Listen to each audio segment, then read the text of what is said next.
Sejam bem-vindos ao Bora Chegar Lá. Nós vamos falar sobre as regras de aposentadoria para servidores públicos que tiveram as regras alteradas pela Emenda 103 de 2019.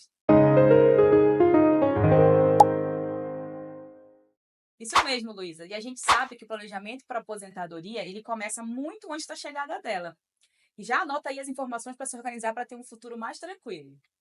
Primeiramente, é importante a gente saber que os servidores públicos tiveram uma grande alteração com a reforma da Previdência do ano de 2019.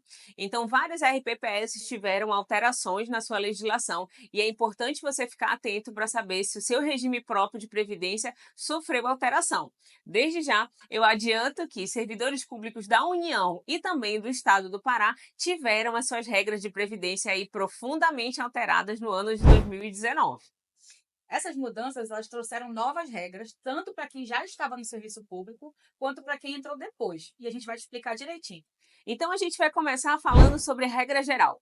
Então, para quem entrou no serviço público depois da última reforma da Previdência de 2019, as regras ficaram assim: mulheres se aposentam com 62 anos de idade, homens com 65 anos de idade e ambos com 25 anos de contribuição, além de 10 anos no serviço público e 5 anos no cargo. Ou seja, não basta ter o tempo de contribuição, é preciso cumprir os requisitos mínimos para se aposentar. E o cálculo do benefício ele é feito com base na média, não é? Exatamente. Então, para quem entrou no serviço público depois de 2019, já sabe que a única forma de cálculo possível é na média de 100% das contribuições.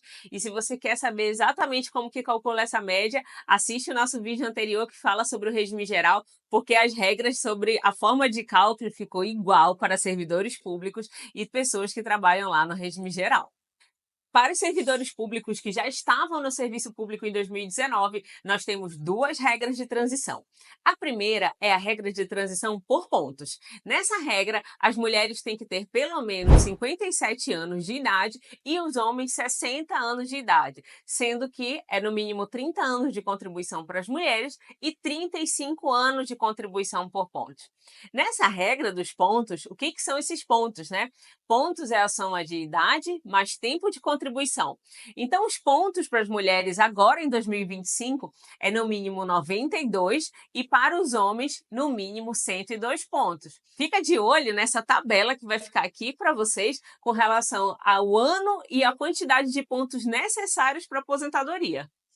Eu percebi que nessa regra tem que ter no mínimo 20 anos de serviço público, né? Então quer dizer que a regra de transição é essa regra dos pontos, ela privilegia quem já estava há bastante tempo no serviço público, não é isso? Perfeito, Marcela. Então, é no mínimo 20 anos de contribuição, significa que é uma regra que vale a pena para pessoas que já estavam há bastante tempo no serviço público.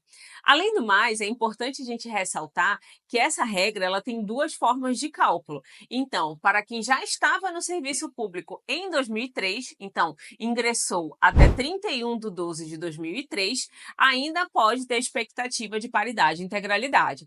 Agora, quem entrou depois de 2003, a forma de cálculo já é a média. Além da regra de transição por pontos, nós temos a regra do pedágio.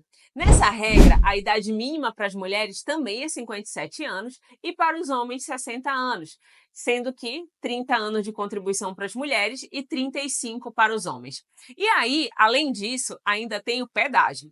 O que é o pedágio? O pedágio é 100% do tempo que faltava na data da reforma, é aquele tempo a mais que você vai precisar acrescentar na aposentadoria. Então, vou dar um exemplo aqui.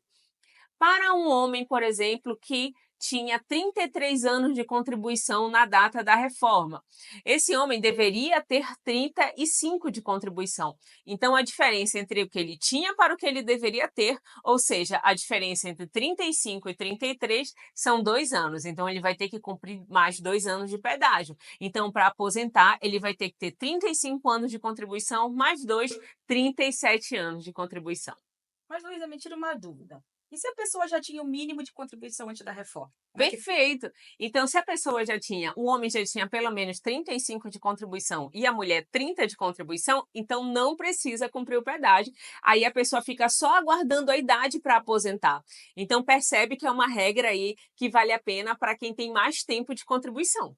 Porque aí quanto menos faltava de contribuição, menor será o pedágio, não é isso? Perfeito.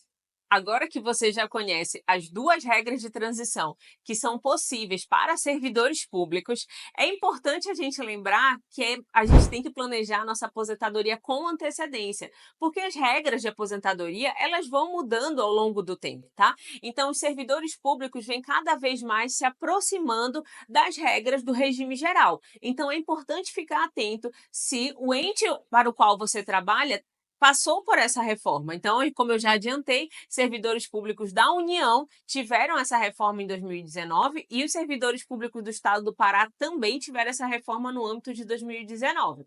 Se você está assistindo esse vídeo e é servidor público de algum município, é importante ficar atento se o seu município também promoveu essas mesmas reformas. E quando a gente fala em preparação para aposentadoria, a gente tem que lembrar que para aposentadoria no regime próprio, vale todo o tempo de contribuição. Então, é muito importante somar os seus tempos de trabalho de carteira assinada, da prefeitura, como autônomo. Então, verifica no teu CNIS e os outros documentos que comprovam esse tempo de contribuição geral para juntar para você poder se aposentar no regime próprio.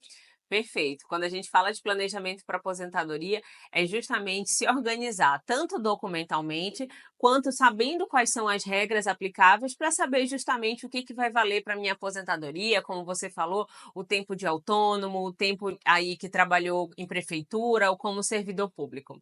E se você gostou desse conteúdo, continua com a gente aqui. Fala se você trabalha no serviço público, se é servidor público ou se você trabalha aí em alguma empresa, se é seletista, se é autônomo, para a gente saber qual que é o tipo de conteúdo que você mais gosta de ver aqui. Continue colocando aqui as suas dúvidas, a gente vai responder assim que a gente conseguir. Não se esquece de ativar o sininho, se inscrever no canal para a gente continuar entregando conteúdo e também fazer os seus comentários aqui. Bora chegar lá?